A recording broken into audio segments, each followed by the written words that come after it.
അസ്സലാമലൈക്കും. ഈ ലോകം മുഴുവൻ നിശബ്ദമായി ഉറങ്ങുമ്പോൾ പ്രപഞ്ചനാഥനും അവൻ്റെ പ്രിയപ്പെട്ട അടിമകളും മാത്രം ഉണർന്നിരിക്കുന്ന സമയം ഏതാണെന്ന് നിങ്ങൾ ചിന്തിച്ചിട്ടുണ്ടോ? നിങ്ങളുടെ ജീവിതം മാറ്റിമറിക്കാൻ, വിധി തന്നെ മാറ്റിയെഴുതാൻ സഹായിക്കുന്നതിൻ്റെ പേരാണ് തഹജ്ജുദ്. സത്യത്തിൽ തഹജ്ജുദ് എന്നത് രാത്രിയുടെ അന്ത്യയാമങ്ങളിൽ വെറുതെ രാത്രിയിൽ എണ്ണിക്കുന്നത് മാത്രമല്ല, നിങ്ങൾ ഉറക്കത്തിന് ഉണരുന്നതിന് മുമ്പ് നിങ്ങളുടെ ഹൃദയത്തിൽ തുടങ്ങുന്ന ഒരു മാറ്റൊലിയാണ് തഹജ്ജുദ്.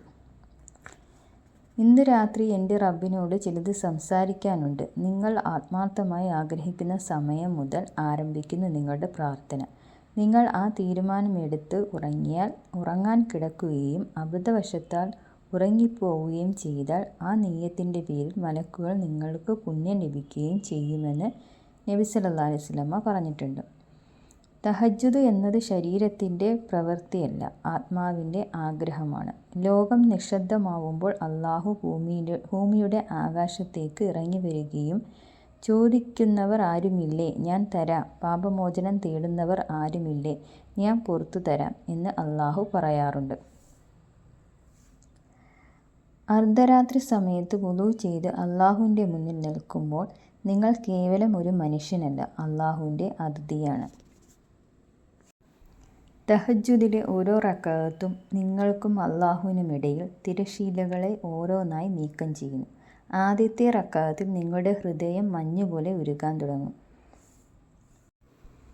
രണ്ടാമത്തെ റക്അത്തിൽ നിങ്ങളുടെ ചിന്തകൾ തെളിയുന്നു. തഹജ്ജുദിൻ്റെ സുജൂദിന് ഒരു പ്രത്യേകതയുണ്ട്. സുജൂദിൽ കിടന്ന് ദുആ ചെയ്യുമ്പോൾ അർശിൻ്റെ തണലിൽ നിൽക്കുന്നത് പോലെ തോന്നും. ഈ സുജൂദ് നിങ്ങളുടെ സങ്കടങ്ങളെ അല്ലാഹു നേരിട്ട് അറിയുകയാണ് ചെയ്യുന്നത്. അവിടെ ശബ്ദങ്ങൾക്ക് പ്രാധാന്യമില്ല. നിങ്ങളുടെ സങ്കടങ്ങളും തേങ്ങലുകളും മാത്രം മതി തഹജ്ജുദിൽ. ലോകം അസാധ്യമെന്ന് വിധിയെഴുതിയ പല കാര്യങ്ങളും ചോദിച്ചു വാങ്ങിയ ചരിത്രമുണ്ട്. ഹൃദയം നുറങ്ങുന്ന വേദനയിൽ നിൽക്കുവാണോ നിങ്ങൾ? എന്നാൽ തഹജ്ജുദ് നമസ്കരിക്കുക. ഇത് പൂർണ്ണത ഉള്ളവർക്ക് വേണ്ടിയുള്ള പ്രാർത്ഥനയല്ല. ഇത് മറിച്ച് വേദനിക്കുന്നവർക്കും മുറിവേറ്റവർക്കും വേണ്ടിയുള്ളതാണ്. നിങ്ങളുടെ വിറയ്ക്കുന്ന കൈകൾ ഉയർത്തി യാ അല്ലാ എന്ന് വിളിക്കുമ്പോൾ ആ വിളി മതി നിങ്ങളുടെ ഭാവിയെ മാറ്റിമറിക്കാൻ. നിങ്ങൾ തഹജ്ജുദിനായി ഉണരുന്നതല്ല, മറിച്ച് അല്ലാഹു നിങ്ങളെ വിളിച്ച് ഉണർത്തുന്നതാണ്. ആയിരക്കണക്കിന് ആളുകൾക്കിടയിൽ നിന്ന് നിങ്ങളുടെ പേര് വിളിച്ച് നിങ്ങളെ ആ നിമിഷത്തേക്ക് കൊണ്ടുവന്നെങ്കിൽ അതിൻ്റെ അർത്ഥം അവന് നിങ്ങളോട് എന്തോ പറയാനുണ്ട്. ചില വാതിലുകൾ അല്ലാഹു അടച്ചു പിടിക്കുന്നത് കൂടുതൽ ശക്തിയോട് മുട്ടാൻ വേണ്ടിയാണ്. നിങ്ങൾ താഴോട്ട് നോക്കുന്നതിന് പകരം മുകളിലോട്ട് നോക്കാൻ വേണ്ടിയാണ്. തഹജ്ജുദിലെ കണ്ണുനീർ നിങ്ങളെ കൂടുതൽ ബലവാനാക്കുന്നു. നിങ്ങളുടെ ജീവിതത്തിൽ സമാധാനം നഷ്ടപ്പെട്ടോ? കടബാധ്യതകൾ കൊണ്ട് വീർപ്പുമുട്ടുന്നു? മക്കളുടെ കാര്യത്തിൽ ആശങ്കയുണ്ടോ? എങ്കിൽ തഹജ്ജുദിനെ മുറുകെ പിടിക്കുക. ഓരോ രാത്രിയും അല്ലാഹുമായി നടത്തുന്ന സംഭാഷണം നിങ്ങളുടെ മനസ്സ് ശുദ്ധിയാക്കും.